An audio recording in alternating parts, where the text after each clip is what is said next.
যা হয়েছে সব ভুলে যাও, এখন শুধু শান্তভাবে খেলো, এভাবেই বলেছেন লিওনেল মেসি। টানা দুটি কোপা আমেরিকা ও একটি বিশ্বকাপ জয়ের পর 2026 সালেও হট ফেভারিট ছিল আলবিসেলেস্তেরা, কিন্তু ফাইনালে স্পেনের কাছে হারের পর দলের পারফরম্যান্সের চেয়েও এখন বেশি চর্চায় মাঠের বাইরের নানা বিতর্ক।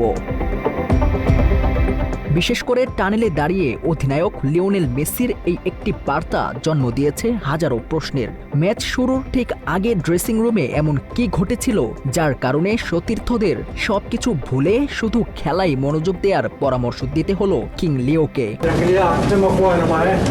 মাত্র 30% টাকায় জমির মালিক হয়ে নতুন বাংলাদেশের গড়ে তোলার স্বপ্ন দেখা বাংলা বসতি। পুরো ফাইনালেই ম্যাচ জুড়েই আধিপত্য ছিল স্প্যানিশদের। অতিরিক্ত সময়ের দ্বিতীয়ার্ধে ফেরান তোরেসের একমাত্র গোলে শেষ পর্যন্ত স্বপ্ন ভাঙে বর্তমান চ্যাম্পিয়নদের। তবে সমর্থকদের সবচেয়ে বেশি হতাশ করেছে স্কলোনির শিষ্যদের অগোছালো ফুটবল। পুরো 90 মিনিটে স্পেনের পোস্টে একটি শটও নিতে পারেনি আর্জেন্টিনা।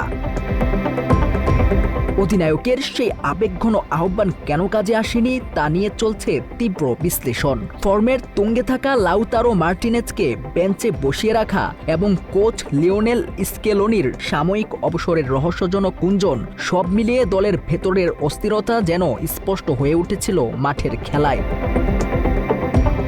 বিশ্লেষকদের ধারণা, ফাইনালের আগে স্প্যানিশ শিবিরের মাইন্ড গেম বা মনস্তাত্ত্বিক আক্রমণ বড় প্রভাব ফেলেছে আর্জেন্টাইনদের উপর। স্প্যানিশ তারকা রদ্রি এবং এমেরিক লাপোর্তে অভিযোগ তুলেছেন, পুরো টুর্নামেন্টেই রেফারিদের কাছ থেকে বাড়তি সুবিধা পেয়েছে আর্জেন্টিনা। লাপোর্তের দাবি ছিল, আর্জেন্টিনার অনেক ফাউল উদ্দেশ্য প্রণোদিতভাবে এড়িয়ে গেছেন রেফারিরা।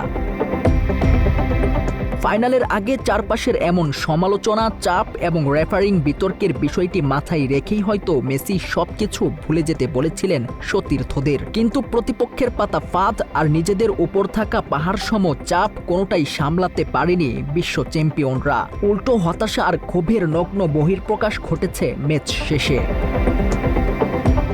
হারের বাঁশি বাজার পর স্প্যানিশ খেলোয়াড়দের সঙ্গে সরাসরি সংঘাতে জড়ায় আর্জেন্টিনার কয়েকজন ফুটবলার। ধাক্কাধাক্কি থেকে শুরু করে গলা চেপে ধরা এবং ঘুষি মারার মতো অনাকাঙ্ক্ষিত ঘটনায় তৈরি হয় চরম বিশৃঙ্খলা। মাঠের সেই উগ্র আচরণ নিয়ে ইতোমধ্যে তদন্ত শুরু করেছে ফুটবলের সর্বোচ্চ নিয়ন্ত্রক সংস্থা ফিফা। মাঠের হার আর মাঠের বাইরের এই বিতর্ক সব মিলিয়ে একরাশ হতাশা আর অজানা রহস্য নিয়েই শেষ হলো আর্জেন্টিনার 2026 বিশ্বকাপ মিশন। News desk, Bangla addition.